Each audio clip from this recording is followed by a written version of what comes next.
Hey everyone, I'm Anne. Welcome to the Let's Get Naked podcast, where we dive deep into vulnerability.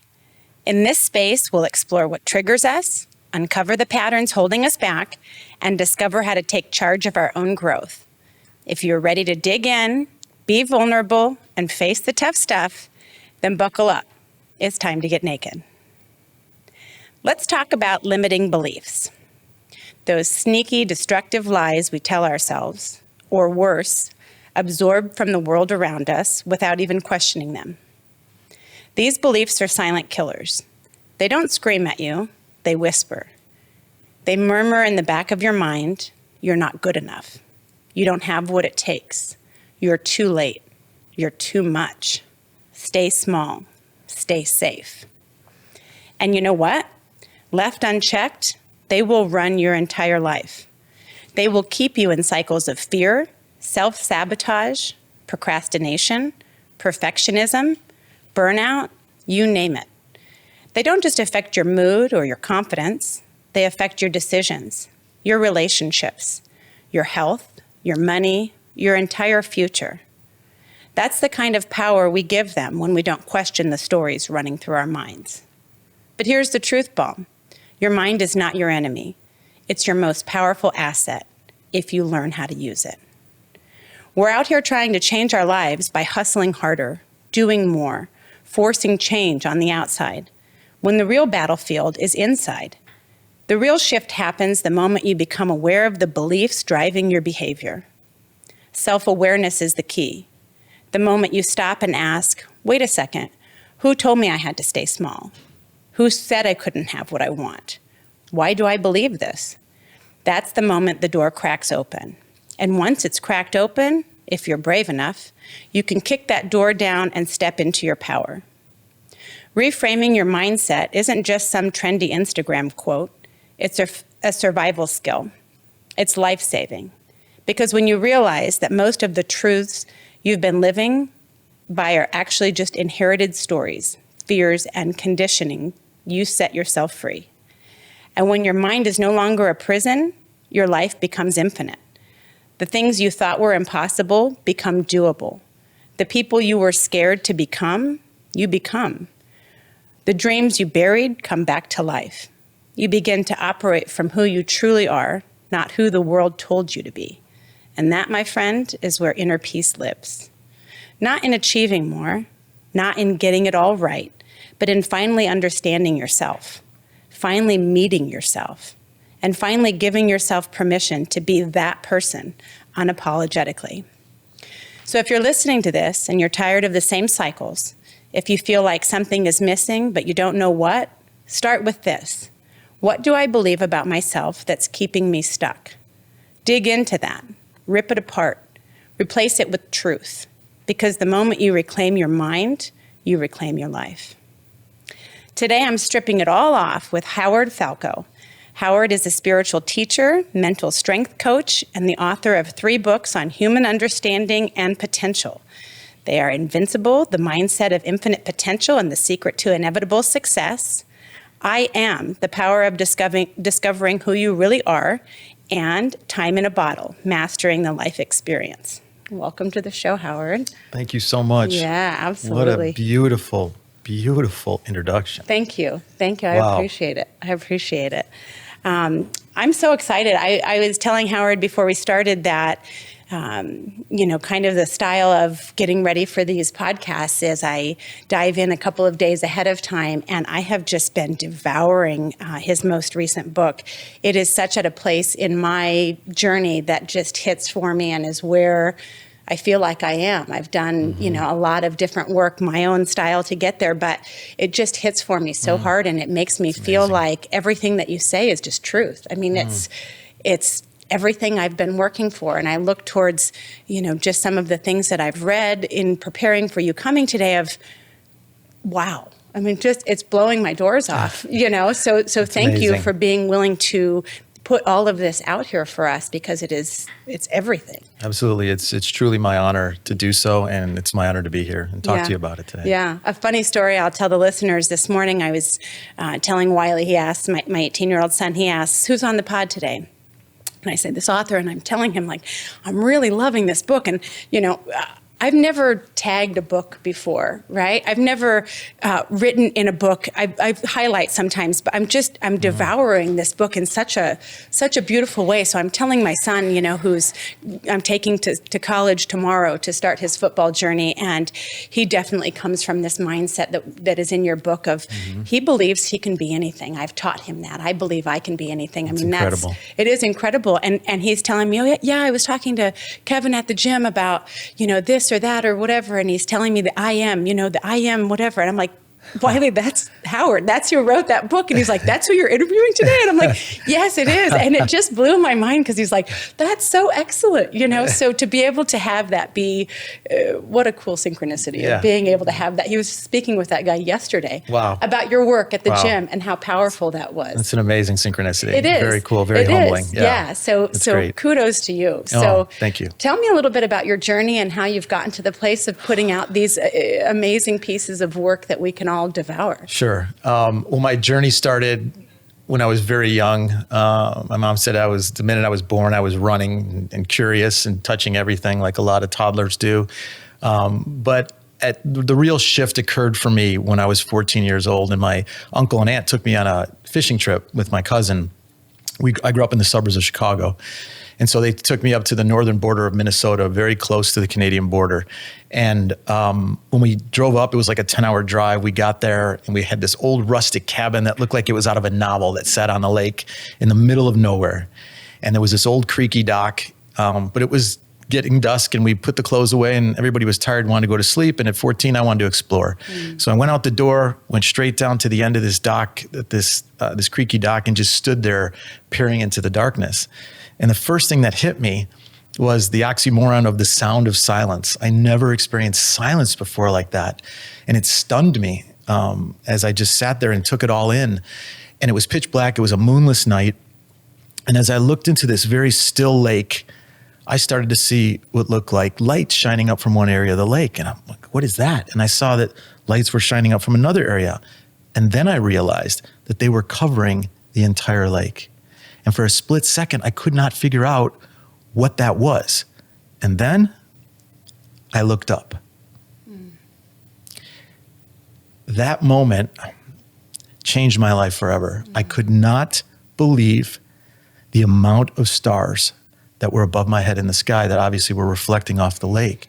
I had never seen anything close to that growing up in a very light pollution area of Chicago. And I just laid down on the dock and put my hands behind my head and just stared. I saw the Milky Way go from one end of the night sky to the other and shooting stars. And thousands of questions, existential questions about life were birthed in that moment. I thought, how do we not know more about ourselves and understand what this is all about? And so I asked questions about myself and my place here. And that journey of looking for those answers to those questions followed me my entire life. And I was on this search. And, I had a normal upbringing. My parents got divorced in my teens. I left home to head west because I'd always been drawn to the West for some reason. Landed in, Phoenix area and went to school out here at Arizona State, and then got a degree, check, put myself through school, check, got my first job, check, fell in love, check, had 2 kids, check, got my first home, check. And as I'm checking all these things off the list, these questions still haven't been answered. And not only that is that thought I would get more calm and more peaceful the more I had what the idea was of the American dream. And instead I was getting more anxious and I thought I needed to do more and have more and be more. And the last thing on my list was millions of dollars because, right, that's what we're brought up to believe is the American dream. Sure. And I realized I was in the finance business working with people that had more money than they knew what to do with. And a lot of them, not all of them, but a lot of them were miserable. And when that hit me and I realized that the last thing on my checklist was not the answer, I was out of answers for the first time in my life, or the idea of what I thought was the answer that started this driving force at 14.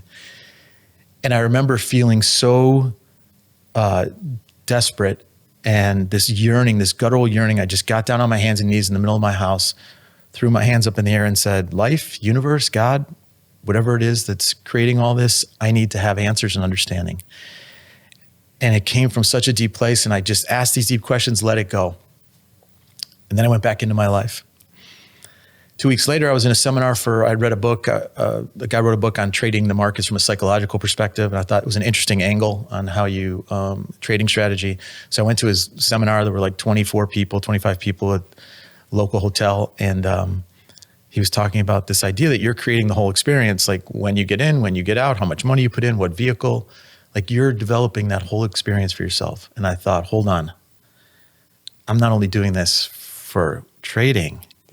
I'm doing this for my entire life. Yes. And for the first time, I had a doorway in what was formerly a doorless and windowless room where I didn't know the answers anymore. And I had a crack in the door. Yes. I didn't know how I was going to do it yet.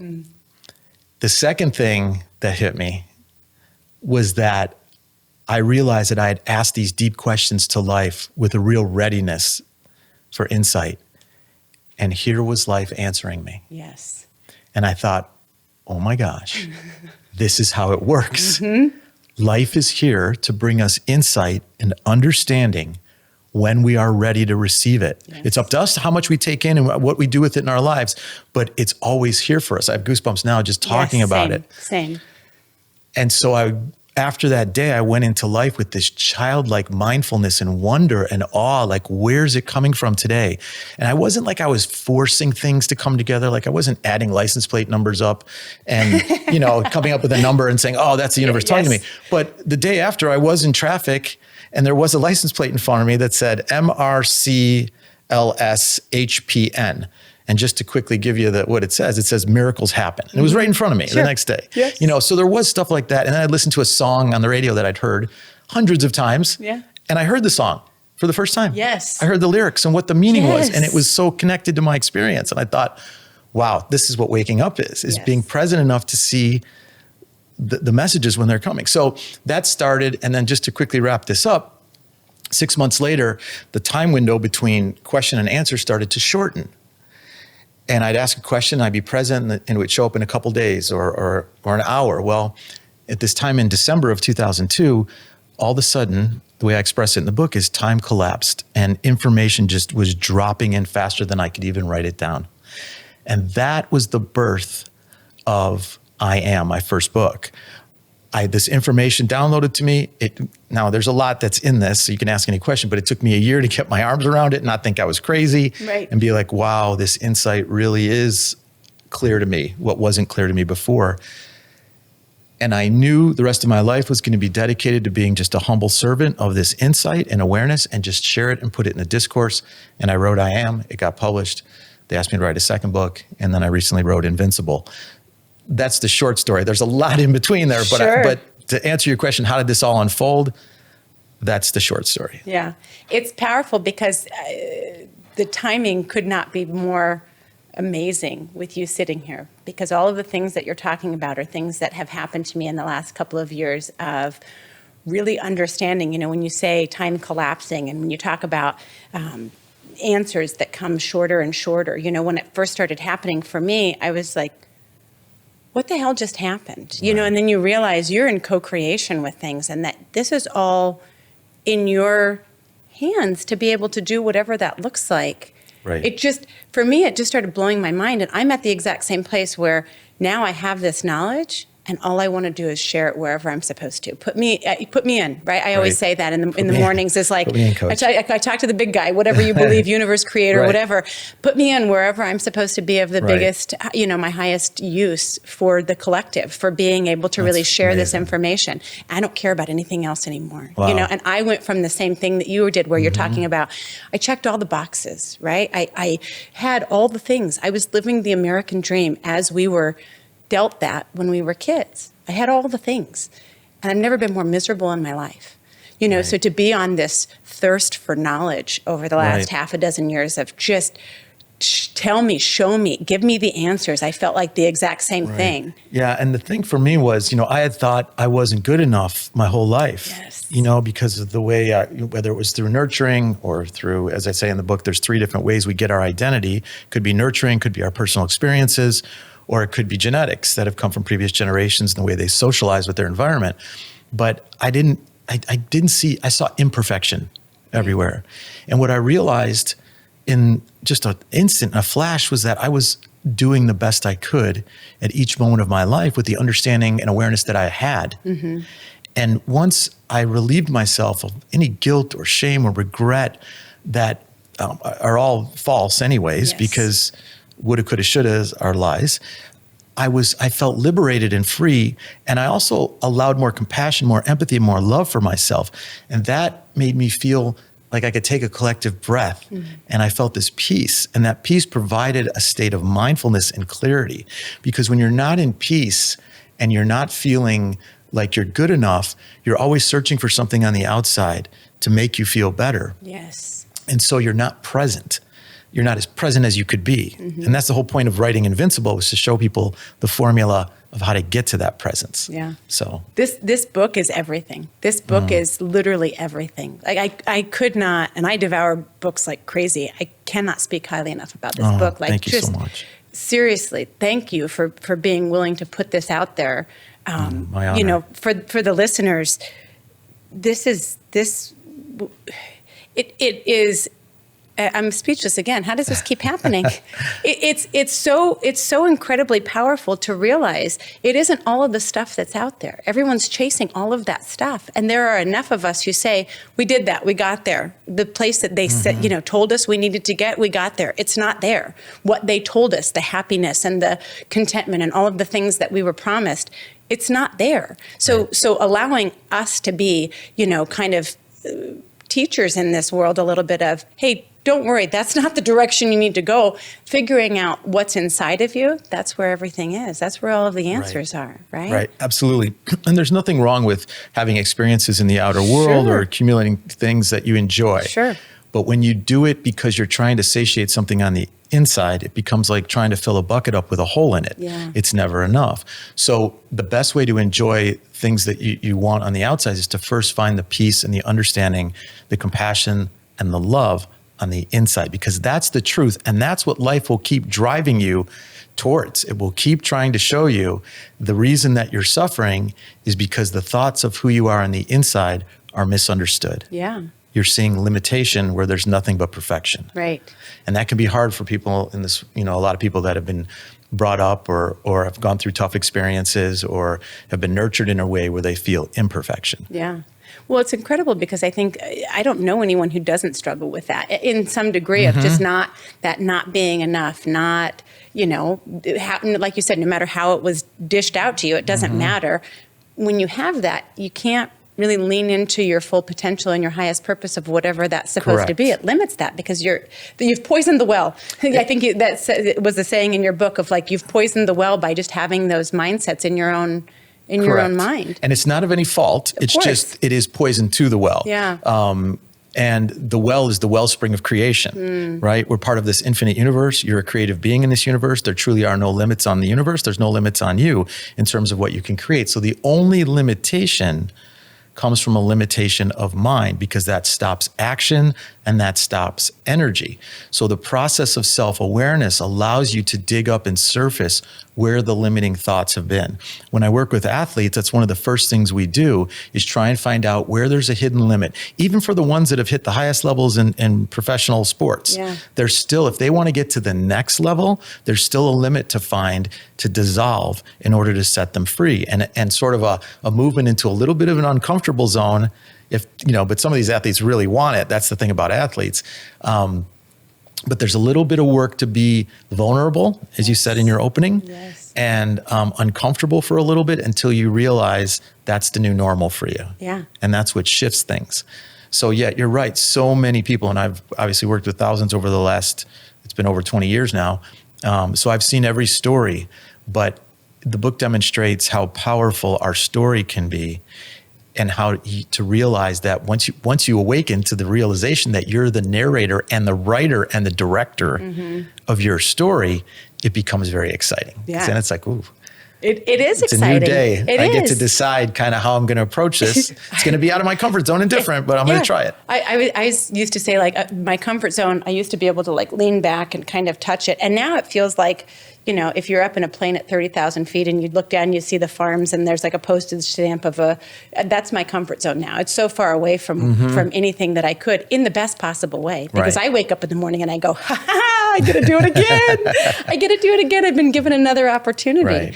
But, you know, the self-awareness piece, I think, is the biggest part of it. I talk to people all the time and they're like, I'm self-aware. And I'm just like, I'm not judging. I'm just noticing most people are not self-aware. I wasn't. I know I spent the majority of my life not self-aware. And coming to my pivot point of opening my eyes and really being willing to look at all the gross stuff, it is uncomfortable. But you have to be willing to do that work, because if you're on the other side of that in any capacity, it's incredible. Exactly. And that's what you try and encourage people, because truth is not for the faint of heart. No. And that's, you know, been a little bit of a tough understanding over the years as I brought this work forward. I'm like, oh my gosh, everybody's going to want this. That's not the case. Right. That blows my mind. They're very protective of their story and their identity and who they are. And they're scared to not know who they're going to be. So they hold on to suffering. They hold on to addiction. They hold on to drama. And until they've had enough. You really have to have had enough. But the message in all three of my books, including Invincible, is that you don't have to get to that state of suffering before you let go. You don't have to reach rock bottom or have a dark night of the soul. You can learn this awareness and this understanding now for your edification, and walk into it slowly if you want. You don't have to run into it. Some people want to run into it when they find the door, but you don't have to.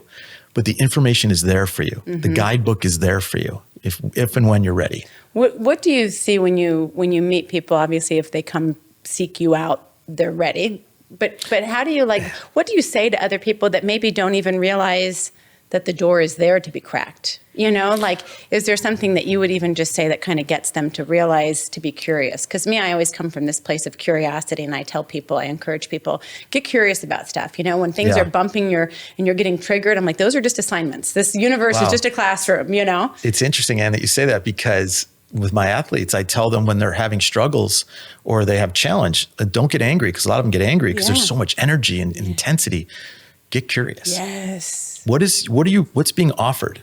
What's the missing piece? Like a scientist trying to put together a formula. When they have a failure in science, they get excited because they know they're one step closer to a formula that's going to work.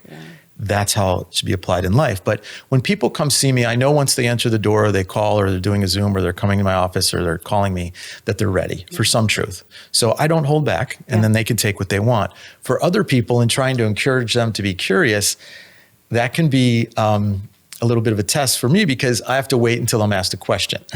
You know, it's hard for me to, you know, other than they see my vibe, they see what is a result of my vibe in terms of what I'm creating. And not that it's all roses and, of course. You know, there's challenges in life that I've had to deal with, that everybody has to go through, just being human. Yes. That's part of the process. I mean, grief is unavoidable at being human. But they see the process with which I go through it, and that prompts questions. That prompts a lean in. But you really can't offer truth to someone who isn't ready for it. You know, there's an old cliche, and it's a cliche for a reason. You can bring a horse to water, but you can't make it drink. Yeah. So I've tried to hold that damn horse's head underwater, and I swear to God, it doesn't work. No. So, you know, that's a big lesson for me. And when you get excited about the work that you do, you have the same kind of, you know, energy and passion towards this work. And so it is hard to kind of sit and be like the Maytag man when people are not coming because they don't want to, you know, they don't want the truth. People don't like their versions of their reality messed with. Yeah. And to me, I look at that and I think, how could you not? I look at who I was prior to kind of this awakening process and who I am now. Holy shit. I mean, it is night and day. And I thought I had a good life before. Yeah, I was checking all the boxes. I was doing all the things. And I look back at that and I'm like, on a scale of 1 to 10, I was running at about a 3 or a 4 if I'm running at a 10 now. Right. So for anybody that knew me in that past life who looked at me and said goals or, you know, she's crushing it, all the things, that was a 3, folks. That was a 3. Wow. You know? That's so well said. And it's exactly what it is when you really, I want to go on a mountaintop with the biggest megaphone possible and shout to the world that this, or my work or anybody else's work that does similar stuff, like that it should be, looked at. But I think the way that you encourage people, look, what you're doing with this podcast is amazing. And anybody that's hearing this, there's a reason for it. Yeah. This is truly, not to sound strange or woo-woo, but this is life nudging you that, hey, there's more to know and understand. Agreed. And you've been asking questions in your private, quiet moments. This insight, what you're hearing in your ears right now, is part of an answer. How far you take it and dive into it is up to you. Yes. But that's the cool thing about life is, and what makes life so exciting and almost like a treasure hunt every day, where you're like, where's it going to drop into me? I feel the same. Yeah. And I don't want to miss that a lot of people go through some very difficult situations in life. Those situations are no less for a purpose and a reason with an insight in them for the experiencer than anything else. It's just everybody's at a different place on their path for what they're experiencing. So while I offer incredible empathy and grace to anybody going through any difficult situations in their life, I think what can help is to know that somewhere in that, there is something for you in terms of your journey here and what is to be, come next for you. And in terms of positivity, in terms of something good. One of the things that I always harp on is I think people inherently come from a negative place or a positive place. And I feel like if you want to make change in your life, you have to figure out how to change that in general. Because I think if you feel like nothing good ever happens for me, in your book, you talk about you're really kind of perpetuating your own, because you're drawing the energy back to yourself that is negative, all of the things that kind of go into that. What are some of the things that you can talk about as far as just helping people come from a more positive place in general? Is that something that you speak to, when you're doing your coaching and helping people along their path? It all comes down to intent. What is your intent? Yeah. What do you want? I know that's been your story, but what do you want it to be? Tell me that, and I'll show you the way. Yeah. And once they tell me the intent, then I have a doorway to show them where they're open because they know I'm aligned with what they want to create. But if they're going through dramas and they're not asking questions, then they're not ready to come out of the drama yet. Yeah. And it's just from lack of awareness. They don't know. When we're young, we don't know the way we're being nurtured and told about who we are and what the world is. That's what we adopt. And we don't know any different until we start to get older and ask questions. Or if we have a traumatic experience with a breakup or a relationship when the first time we fell in love at 16 or 17 years old, that can have an impact, or 25 or 28 on our life. And we can coat the world to protect ourselves that all relationships are bad, all men are bad, all women are bad. Yeah. And it's not the case. Or there can even be an effect of our genetics that have an impact on us. So what I do to encourage people is I ask them to tell me their intent, and then we work from there. And then we begin to find where there's a belief that may not serve that intent. And since beliefs are a choice, I say, what is another belief you might be able to begin to look at to adopt? Yeah. And then I use I am statements. I am a positive person. And if they can't believe that authentically, then I put a very important word in that statement. And instead of them saying, I am a positive person when they don't believe it, because it'll have no spiritual power or creative power in their lives, we put in the word becoming. I am becoming a more positive person. That can be adopted by the person working with me. Yeah. And they can feel that. And that can start to grease the wheel and the inertia of the energy to begin the process of change. Yeah. I think people in general don't really understand how important their thoughts and their words are and how they believe about themselves. If you listen to people and they're constantly putting themselves down, we do it in our heads, in our minds. All day. Right. I get introduced to people and they're putting themselves down before I even have a chance to know who they are. And I look at that and I think, God, that must feel horrible to be inside you. And I know what that looks like. I mean, I'm not judging because I've lived that as well, but I just think that's such a sad thing for everyone. But it's where we're at in human consciousness and our evolution. And I think the next evolution is going to be one of mind and understanding. But that is why self-awareness is so important to self-development. Because as you realize the story and the narrative that you tell in your head that you're trying to make excuses for, I say this often when I teach or speak, any thought that is self-limiting, self-deprecating, or makes you small in any way is a lie or stems from a lie. Yes. And the litmus test on it is, do you suffer upon the thought in any way? Just even in a little energetic emotion when you say it.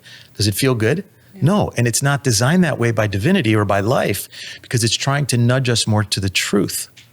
When we start to step into, I love who I am more, even though it can be uncomfortable, it doesn't have any real negative effect on you when you say it. Right. And that's because that's the way life is trying to nudge you in the evolution of your understanding of who you are. Because a more loving, compassionate, non-judgmental soul is a more powerful soul in terms of what the field of possibilities expands for you. Yes. When you feel limited, that field is small, and life cannot grace you with what you don't feel worthy of.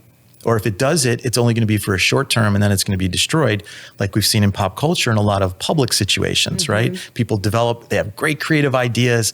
They go crazy in pop culture. They develop shoe lines and clothing and music and movies, whatever it is.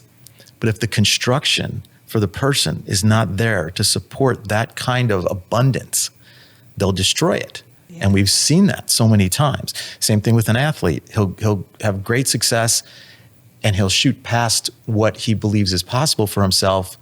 Then the ego has to go to work and go, hold on, bud, you're outside what you believe is true. Give me that shirt collar. Let me bring you back. And so the idea in teaching either athletes or individuals to experience more of their abundance or that field of possibility that they want is to keep encouraging them that they are worthy of what they want to experience. And that's the work in Invincible. Yeah. The work that you reference it's difficult because we've been taught to not really have this self-love, self-compassion. Can be. Difficult for me. It's been like... Has been. Yeah, has been. I want to... And the reason this is important, if it's okay. Please. So present tense statement is the ego trying to sneak in there and consecrate that story. It's hard. Yeah. It's hard for me. It has been. I'll go with that because that's truth. I'm not going to deny your experience. Sure. But in this moment, easy or hard is dependent upon will. Yeah. And so I just want to have you remember tenses, or anybody listening, to remember how they speak and always put the negative in the past tense and be open to the possibilities in the present tense. Yeah. Because the ego is very protective. It wants to. Ego's the worst. Yeah, it's very sneaky. It's the worst. It can be. I read something in there where you were talking about nothing is good or bad. It's how you plug into it, basically. I'm brutalizing that, so please forgive me because I have to clarify that, though, because it can be a dangerous statement. In your perception of the world, what you experience and impacts you is up to your perception. Yeah.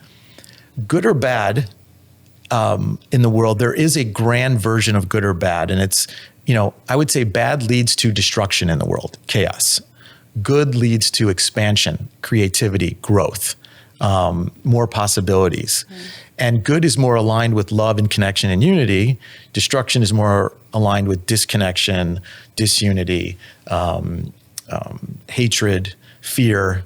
Those are the elements that bring us back towards destruction. So there is a general universal good or bad, but in terms of your experience of life, what you allow to impact your state of mind, which is so precious to this process. Yes.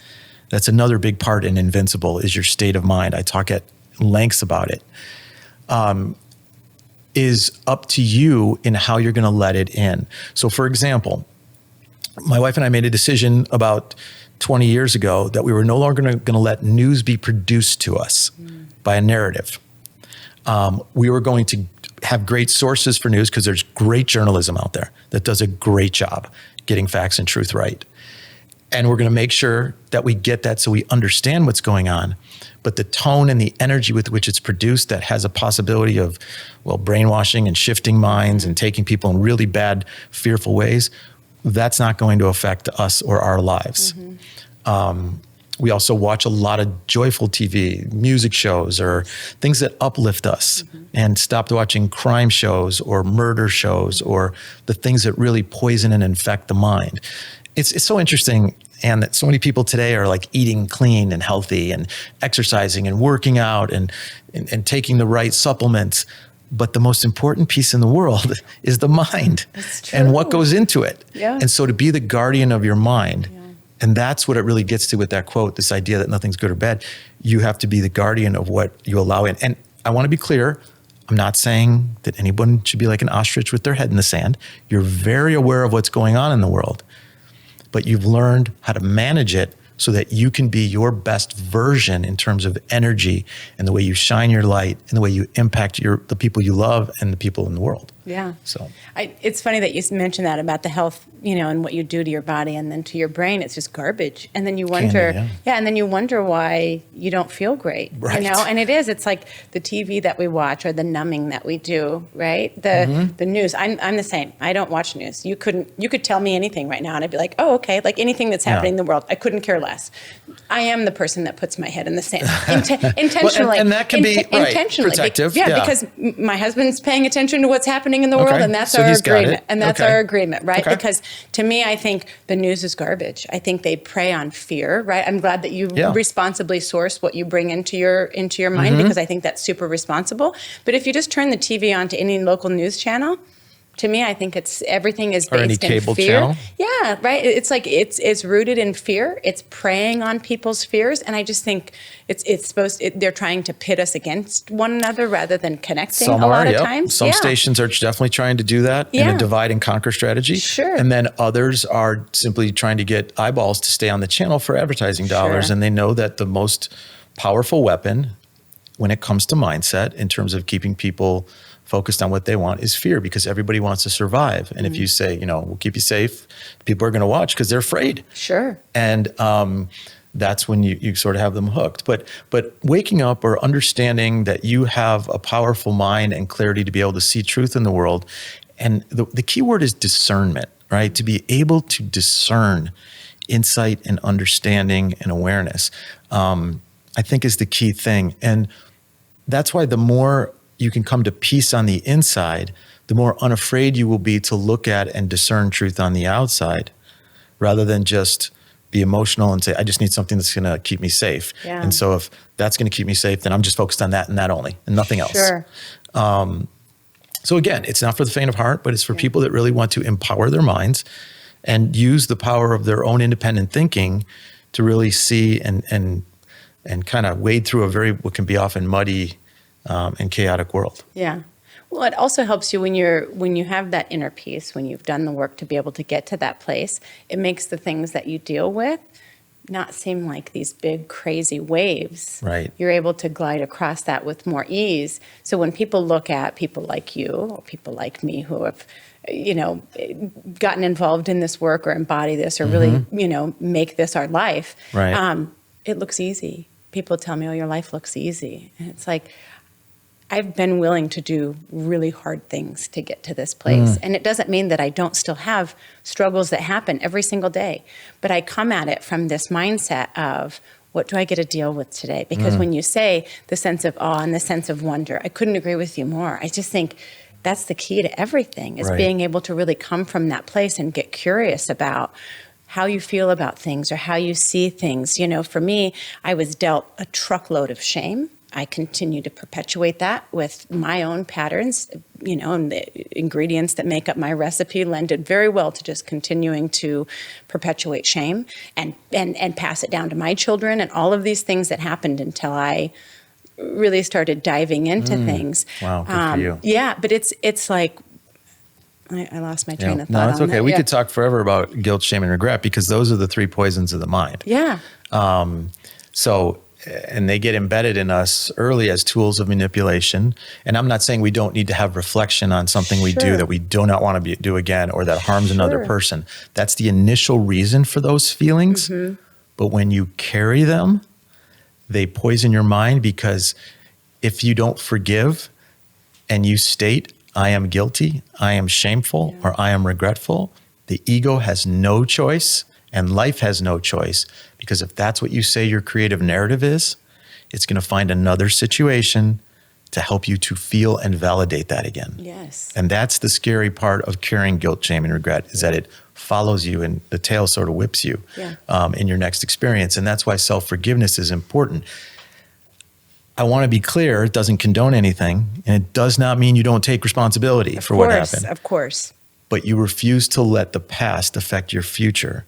and you give yourself your own cleansing and say, I am not who I was 5 years ago, 5 weeks ago, or 5 minutes ago. Right. I get to choose who I want to be right now. Yeah. The patterns that kind of come from that when you talk to people who are in these patterns of life where it's, I keep having these relationships, these terrible romantic relationships, or I pick bad partners, or, the job thing. It goes into everything that you're talking about, where if you believe that, life will literally bring those things back to you over and over and over again. It's designed that way because we're infinitely creative. We get to decide who we want to be. Now we're in human form, right? Like the seed of the apple tree, that says in the intention, basically if you did it in human language, it would say, I am an apple tree. So you get the right conditions around it, nurtures long enough, it germinates, it sprouts through the soil, and then it's got to deal with some storms, and a branch falls off, and it's got to grow back, and it's got to keep going. But a few years of that, it's finally going to bear fruit. The same thing, the seed of our intentions is our mind and our thoughts. And so the way we think is what the world is going to collect the conditions around us to help us germinate. Wow. I've never said it quite like that, actually. Yeah, I love That's it. an interesting way of saying it. That's powerful, though. Yeah. That is really powerful. Right. So it gets you to really think about, wow, how am I going to think the next day? One of the exercises I have in Invincible is a creed, where I do this with all my athletes, all individuals that come see me, and they write a new creed for themselves when we're done doing a little bit of work that allows them to set the tone for who they want to be every day. And it reminds them until they don't need to be reminded anymore. But it helps them get away from the old patterns and develop a new sense of identity going forward of who they want to become. That's how important that is. Because it's not just people think, oh, it's my actions and my energy that's creating it. It is, but one of the secrets of life is that somehow this intelligent divine universe knows what we're thinking, and it's going to collect conditions closer to us to help us experience that. Maybe this is one of those examples, right? You talked about, that this is happening right now. So that really kind of wakes you into, wow, I really need to be conscious of how I'm going through the world. Yeah. I also wanted to go back to one other thing you were talking about, this idea that, we have to go through some tough things sometimes. And that, nobody escapes, like I said, grief. There's things as human beings we have to go through. But as you start to awaken and you realize that life is truly in a co-creative process with you, and it's sort of there by your side as you go through life, and you start to see more synchronicity, you start to gain more, I'm going to use the word faith. And I'm not using it from a really deeply religious sense, even though that's what it was originally intended to be, but I'm using it in a general sense of like, I have faith, and that allows me to go through the tough situations that I can't control with an understanding that although I'm not experiencing it right now, or I don't know it, and it's causing some suffering in me right now, I know it's part of the process and the reason that I'm here at this moment. And just that amount of faith can help you flow through things a little bit better, have more clarity going through them, and keep those sort of ebbs that occur in your life to more of a minimum. So I wanted to just make sure I mentioned that. No, I really love that. Yeah. It's fascinating because for me, as I've been doing, I feel like I've been picking up steam in the work that I've been doing, and really, limiting beliefs as an example is something where everything that I would come up with as I was thinking about why am I doing this, I would challenge that. I would get curious about that and think, where does that stem from? I have a bunch of stuff. I mentioned all the shame and all of the things that kind of came in, and I was a super young mom and didn't really have an opportunity to kind of work on myself, and all of the challenges that come in with that. Now, as my kids are getting older and I'm really able to, who is Anne? What is my truth, right? And being able to really get back to that. It's so fascinating to me. It's the gift of my life, being able to really explore that. But I look at limiting beliefs and I say, what is that? Where did that come from? That isn't what I believe. And being able to throw that out. And it is a lot of the stuff that keeps me, has kept me small over the course of my life. It's different. I like the rephrase there. That was very good. You went from keeps me to has kept me. Exactly. That was excellent. And I feel like I'm at that place, when you're looking back over the last couple of years for me specifically of having the faith that you talk about, being able to really fall in love with myself as a just a human being instead of having that such negative. I always used to be so negative about looking at photos or looking at this or looking at that. I'm really falling in love with who I am. Oh, I love it. In such a soul-driven way that isn't about the ego, and it feels so incredibly good to me. And it's like limiting beliefs, throwing them out by the truckload now. It used to be, okay, what does that one look like? And I would turn it around, and now I'm just like, oh, this whole bucket is going, you know? and that feels really great to be able to do the work in that kind of fashion, because I didn't have this time of exploration.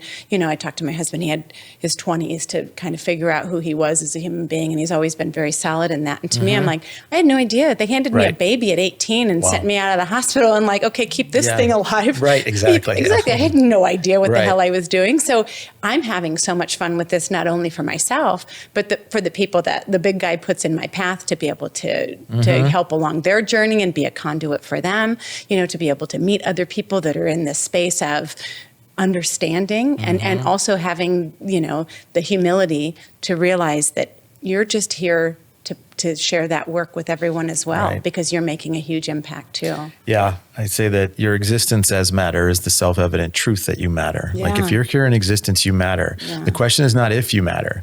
The question becomes how you're going to choose to matter. And the journey of self-awareness really fulfills that, because you start to realize how much power you have, how much light you can shine when you are your best self. And that's why people sometimes say the journey of self-improvement is very narcissistic. It's not. We have to be our best selves to be our best for everybody else. So that journey is a real important one for each person to take, so that they can be of more service, more present, more loving, more kind, more non-judgmental to other people. Because you can only be as you're going to judge people how you judge yourself. And when you stop judging yourself, you don't judge anybody else anymore. It's totally true. That's something in the last couple of years that I've really has hit my front door, of just really realizing that, because I used to be a very judgmental person. I didn't realize as soon as I fixed it in myself that it wouldn't even be a thing. But you have to be willing to do that work and look at yourself in that way. Yeah, exactly. And there's going to be periods, you know, when you think you're one person and you've been told who you are for a long time, that's what you know is your identity. And so when you go into this work, part of what can be a little bit scary about it is you're not sure who you're going to be, because there's this whole new, you've stripped down the old version, and now it's like, okay, who am I, right? The ultimate question. And if you're willing to just live in that space of unknown for a little bit, your true soul's purpose, mission, calling will emerge. And you'll find out, this is what I'm meant to do, or this is what I want to do, or this has always been my passion. I always wanted to paint. I always wanted to act. I always wanted to, whatever it is, play the guitar. I don't know. But those real true, what you really came here to do will emerge when it has room. It will, and I will tell you that it makes me feel like a giddy schoolgirl to have gone through that process recently, you know, in the last several years, because it is that exciting. I didn't know. I just always thought hustle, grind, make money, right? Money was freedom to me. And so doing all of these things, and then you get to where you've checked all the boxes and you're looking around going, where's the holy grail that everyone said was going to be here? It's not. You know, so to really be able to figure out who you are and what your purpose is here to be able to do, that's powerful stuff. It really is. I actually have a poem called The Holy Grail in Time in a Bottle that speaks to that we search on the outside for this grail, and really it's on the inside. You've been carrying it with you the whole time. Exactly. That's the whole point of the poem. Yeah. And when you talk about like screaming it from the rooftops or with the megaphone, it's like, that's exactly what I want to do too. And I realize it will be all in vain, because if you're not ready, you're not ready. And so just being the light and having that be something that people are able to look at and say like, what are you doing? And I had that. I had my shop manager who came to me a couple years ago and said like, what are you doing? I want whatever you have. Will you sit and have lunch with me? And so I did. I started having lunch with him once a month, and watching the transformation that has happened with him has been powerful. But that's because the big guy put him in my path, not because I ran out of my lane and tried to start, you know, telling people there's amazing, awesome stuff. But you also did your work in putting out the energy that you wanted to be in the world, and they have a deep intent to be of service. So you did your part in collecting that condition to bring someone to meet you there. So it's both. I tell people it's 50-50. It's 50% their work and the energy, because you have to be involved in life. You can't just sit back and let. It's not a spectator sport. Get on in there. And then it's 50% the universe or the big guy, that will meet that whole situation for you and help bring it together at the right time when it's right. Yeah. And sometimes it takes a lot of patience because divine timing takes the patience of a saint. Right, because it's not your timing. It's, Right. It's when you realize that that's timing. not your, that's not something that you have control over. There was a line in Rudy, I don't know if you remember the movie Rudy, about the football player. And he kept asking, when's it going to happen to me? When's it going to happen? And the priest told him, he said, I've learned two things in my life. One, there is a God, I'm not him. And two, things don't happen in our time. They happen in God's time, which is divine. What divine timing is. It's when the universe is ready and the conditions are right. It's like trying to pick fruit off the tree before it's ripe. Yeah. It's not going to taste right. And if you wait too long, it's not going to taste right either. There's this perfect time where the fruit is ripe. So that's what life is. But being of faith and of patience in terms of trusting life, that it's gotten you to this point through everything else you thought you would never get through. Here you are hearing this podcast right now. Which means that you have found a way. Life has helped you and nudged you in some way to get to this point.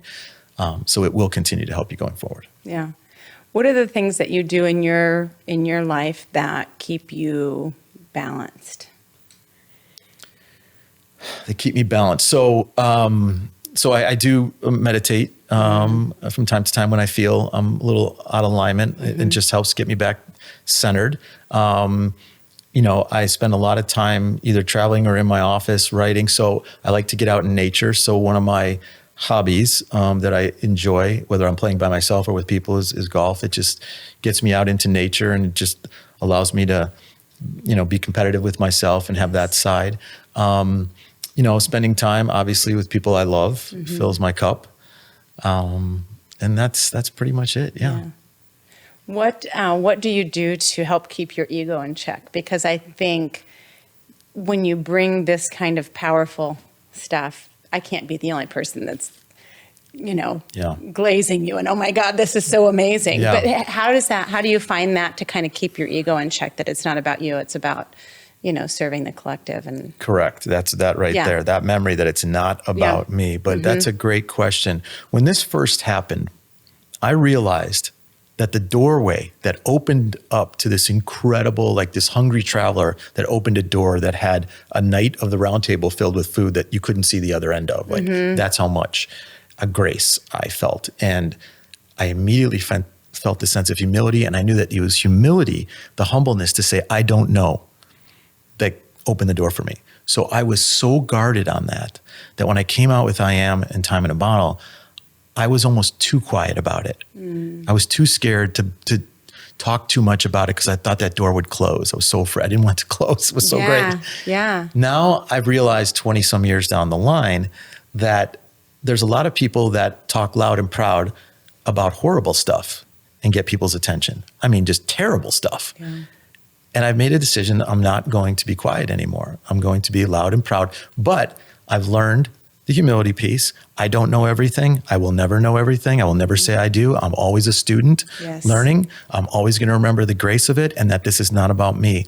And I think if people read I Am or Time in a Bottle or Invincible, hopefully they see in the writing that the writing was me getting out of the way as much as I could to allow the love and the universal insight and wisdom to come through the work. And I did the best job as I could as a human being to remove myself to allow that work to come through to impact other people.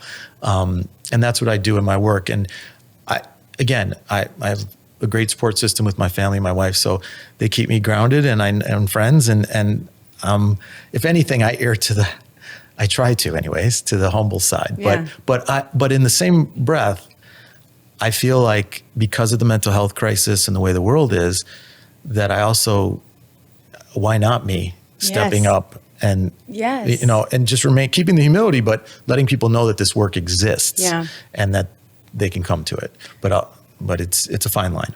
When you say your family keeps you humble, is it in any way like my family keeps me humble, which is they bust my balls all the time? Thank you, Brennan and Caitlin, about as I'm developing this, they're like, oh, I have a website. And family gatherings are pretty rough in my house right now because I have surrendered to the universe and I'm allowing the whispers to kind of lead me where I'm going. So does your family keep you humble like that, or are they more gentlemen and ladies about it? Actually, I mean, I think because I've been so humble, they've been encouraging me to be more. Yes, which is good, because here's the whole thing. Like you were saying, people are speaking at full volume about the bad stuff. Oh. So you're going to have to speak up. You're going to have to get louder about this. And I'm happy to be a proponent for that. Thank you. Because your work is incredible. I believe we have to speak at full volume. Yeah. That's kind of this platform of bringing people to this and saying, the other side, the other team is full volume. We have to do something different. Yeah. And I appreciate that very much. And I trust myself, and I trust the people around me. So yeah, I have and this works. Yes. It's worked for hundreds, thousands of people and athletes at the top level in the world. So how can I not share it and say, you have to read Invincible if you're looking for answers and understanding, if you're at that place in your life. Yes. It's fascinating to me, because in reading this over the last couple of days, and really you saying, I've worked with all of these people and this has worked, and I'm looking at this from the standpoint of, I've worked with a handful of people and it has worked with every one of them. I'm batting 1,000. And so it's like, how can you not want to do more of this? Because it is so powerful. You can look at anybody that you've had an impact on, and you've changed their lives. Mm-hmm. That's the whole, for me, the whole bringing in the humility component of it. Because I had my ego on a steady diet for a long time. Mm. And in the last couple of years have really focused on, I went and did ayahuasca. I really got very curious with myself about what feeds that. And it's a lot of that stuff comes from a lot of fear. A lot of I had to always be this larger than life person. I've always been in construction. I've always had to, work twice as hard and all of that stuff.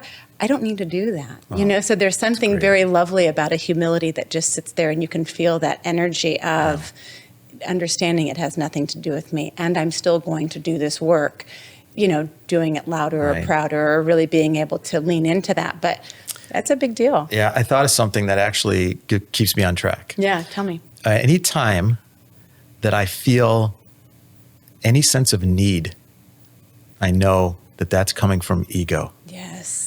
And so when I'm not of need, I can be more present and mindful and let it come to me, and then be of service. Yeah. So when asked, or questions, or when people come, I can do that. I put my stuff out online. I'm going to continue to do that. I'm going to continue to speak and teach when asked, and talk about the book. But the minute that I need to do it, that's when I am getting in the way. That's a really lovely way to say that, and I appreciate you doing that, because that's a good test of if that feels like it, because I think it takes away from the work that you do when you do get into your ego about stuff. I watch people who do excellent work in this world, in the spiritual space and in other spaces, but you can see the ones that appear to be feeding their ego with that, and to me it just takes validity away from the work that they put out there. Because it's like, how are you teaching all of us to be this amazing whatever, and then your ego is on a steady diet from the praise that you're getting? Because I do believe it has nothing to do with me. I believe everything that I'm doing right now has nothing to do with me, in the most beautiful way. For me, when I was able to kind of really evaluate my ego and put it into check, it felt like it took all the pressure off of me, because I spent so long feeling like I had to be the one that held everything together. It's not about me, right? It was almost like, the more I realize I'm just a speck of sand. When you think about that time that you talked about, looking up on the dock at all of the stars and all of the questions and all of that, when you realize how small you really are, it's such a beautiful thing to me.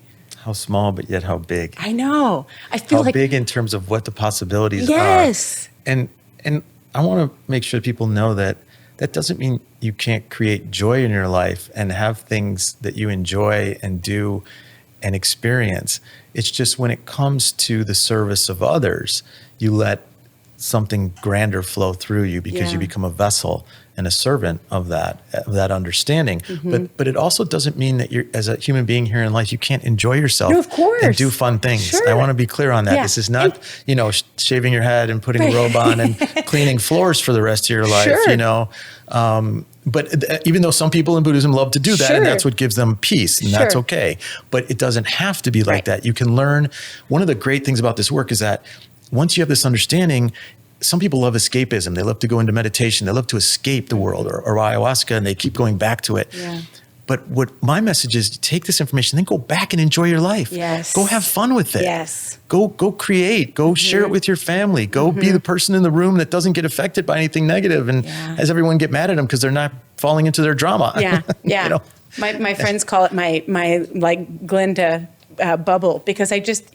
Oh, Glinda bubble. Yeah, That's a good one. I'm such at peace perfect. that it's Analogy. like, yes, stuff can be crumbling down around me, and I'm like, and then what happened? I love that analogy. Yeah. And actually in I have a whole chapter where I talk about the Wizard of Oz. Yeah. Oh, do you? Oh, yeah. Oh, I cannot wait to read that. There's book. a whole This is section excellent. about the Wizard of Oz and Yeah. the journey that Dorothy goes on. Yeah. And all the metaphors in there. Yeah, because that's what I feel like. It's like I'm at this place where I have inner peace, and it doesn't matter what's happening around me. Yes, I have to navigate things. Yes, I have to handle things. Yes, I have to whatever, but it just doesn't affect me the way that it used to. And it almost feels like cheating.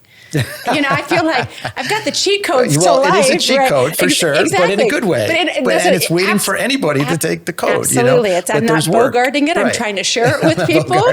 Same for you. It's like, I've got the knowledge. Come check it out, know. No, Well, it's exactly. So it's for everyone. Awesome. Well, Howard, thank you so much for taking the time to come chat with me today. To our listeners, please pick up Invincible. This book is incredible. Again, I don't flag books, and this is this is excellent. So thank you. I appreciate it. Thank you. Yeah. Thank you very much for having me. Yeah. If you want to reach out, our email address is ladies@letsgetnakedpodcast.com. Please do everything to support the pod so that we can keep doing this important work. Follow, rate, share, review. And that's our time for today. Catch you next time. That's a wrap.